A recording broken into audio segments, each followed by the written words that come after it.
अभी तीसरी लहर आने वाली है,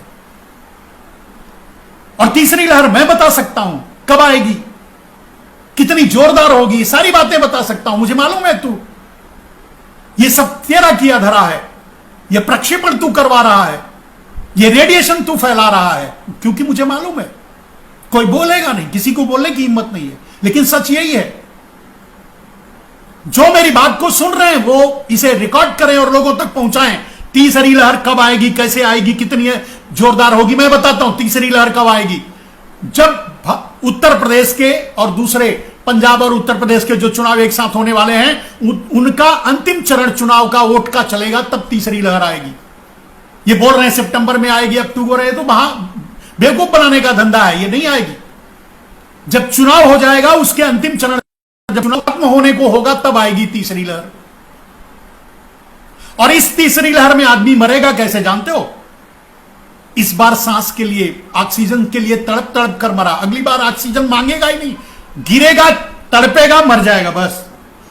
5 minutes, with in 5 minutes in death.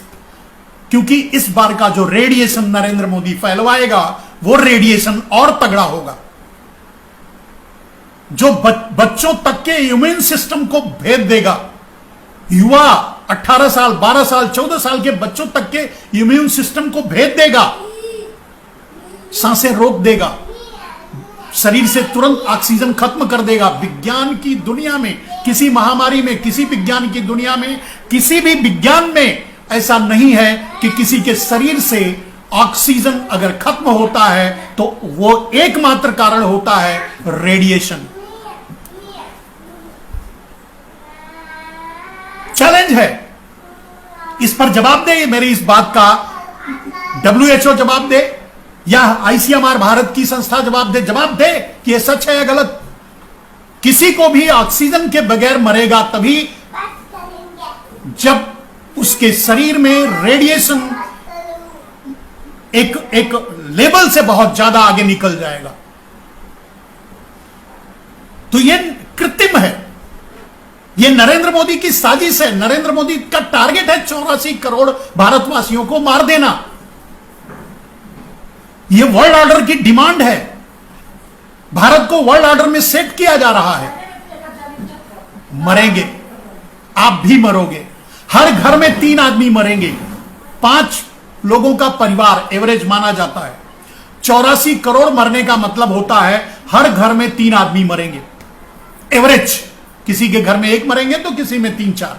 अब जब हर घर में 2-3 आदमी मरेंगे, उस घर में हिम्मत रहेगी नरेंद्र मोदी का विरोध करने के लिए? तो नरेंद्र मोदी आजीवन प्रधानमंत्री रहेंगे, नरेंद्र मोदी आजीवन राष्ट्रपति रहेंगे। भारत में अगर 40 करोड़ लोग बचेंगे, 40 करोड़ लोग, 50 करोड़ लोग बचेंगे, तो उसका ही प्रधानमंत्री भारत रहे नरेंद्र मोदी रहेगा, उसका भी राष्ट्रपति नरेंद्र मोदी रहेगा। नरेंद्र मोदी तब भी गद्दी नहीं छोड़ेगा। इतना बड़ा क्रूर, भयानक भेड़िया है नरेंद्र मोदी। नरेंद्र मोदी को धक्के देकर उस गद्दी से उतारना पड़ेगा। भारत को बचाने के लिए हिम्मत है तो आगे आओ, वरना अपनी पीढ़ियों को गुलाम बनाने के लिए तैयार करो। उनकी मेंटालिटी को सेट करो, उनको बताना शुरू कर दो कि आगे तुम्हें कैसे जीना है।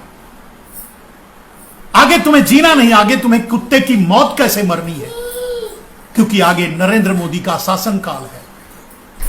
नरेंद्र मोदी का शासनकाल कंटिन्यू करेगा।